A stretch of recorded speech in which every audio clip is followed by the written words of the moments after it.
Hey, what's up, Leos? Got a 5 card spread for you for the week of June 19th to June 25th. Let's see what's up. This is my standard 5 card. I got a past, present, hidden influences, advice, likely outcome for the Leos. I'm gonna give you all a shout. I think you had watched this the most of all the signs last week. Appreciate that. 4 of Wands reversed in the past. 8 of Wands reversed right now. Death. Hidden influence. Not the first one to have that as the hidden influence this week. Knight of Swords. There's a lot of energy with that for the advice. 3 of Pentacles reversed for the likely outcome. Yeah, okay. So we got a couple wands over here. Yeah. 4 of Wands reversed in the past. And it's like maybe there was like some sort of lack of celebration, or I'm not really getting. Let me see if this knight has to do with a person. Let's see if we can get a little bit more information on death too. Well, it could be a relationship. Death.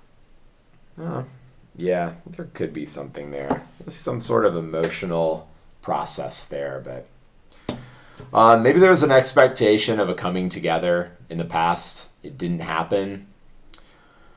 That's what I'm getting here in the present. There's like a kind of a deflation, a sort of grounded effect. This right side up is everything is aligned in the right way. Things are happening in accordance, according to plan, like this air travel. Everything's moving very quickly. I think there was some sort of deflating experience. There's an unsettling in the home, an unsettling regarding a relationship, of like a victorious sort of experience that was expected, but then fell short. And it seems like maybe we're still kind of not content, and because of that, there's maybe avoidance of, okay, well, it didn't work out. This idea, this expectation needs to be put to bed so that we can move on. And I think this was the Aquarius hidden influence as well. Yeah, so I will say, the new life, the flower comes out of the experience. That's kind of there's a sun over here in the background too that's rising up. So this is an inevitable experience where something didn't work out according to plan, and we could try to hang on to it, but it's not really going to do us any good. It's only going to prolong the inevitable.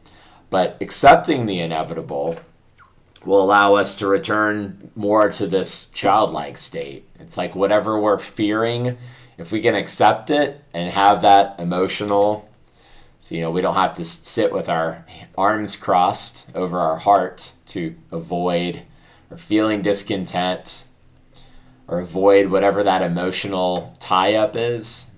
The best thing to do is to feel that out as much as possible and be able to move forward, because that's what gets us back into this childlike state. You've already felt the worst of it. That's whenever we fear something, it's because we don't want to feel what that thing is. We want to prolong that or delay the inevitable because it's very uncomfortable. But then once we get rid of that, sort of this kind of like bubbling up of emotion that comes out at certain times, we can just sit in the quiet and allow for it. Then we've unburdened ourselves and we feel lighter. We can return to this childlike state and be more in this mode of play. And that's, I kind of think like there's an invigorating experience that can come of that. And that's what I'm thinking, like that what would be tied into that is coming together with somebody, whereas this might have been a relationship from before where we thought that we were going to have this celebration or coming together. And one of those awaits. but then we can charge forward. We're unburdened. We're much more swift, and we can move about with. There's a lot of optionality here too. I mean, I'm not getting this sort of this like fierce taskmaster of the horse being the body, like the mind really driving the body hard. I'm just kind of getting like a passionate return out into the world. Whereas like there might have been a deflation or a grounding that's occurring now based on something that happened. But I just think that there's like a charging back with vigor that will take place, and even in terms of a relationship, like refinding love, whether it's with the same person, a different person, but having more options.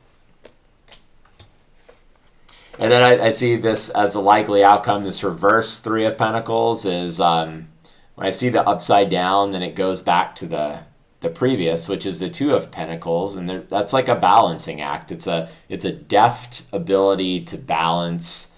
There is a continuum, this up and down, but if we're able to balance that out, then it also shows that we have options too. And so, before kind of focusing on specific things, this balancing will allow us to kind of stay at a higher level. And so if this is a relationship, I think you can realize like you have more options. Maybe there is more of a balancing that can be done because there are multiple options before you have to pick on one and, I wouldn't say work on one, but focus on one, put your energies towards one. I think you can spend some time to move around and get the lay of the land and see the options there in front of you, because I think this relationship card is very telling. So that's what I got for you, Leo. I'm going to let this guy happen. It's a great card, one of my favorite cards. I like getting it in my readings, and maybe because I have a bit of Scorpio in me too, but I know the unburdening is what releases or unveils the next thing to come out for us.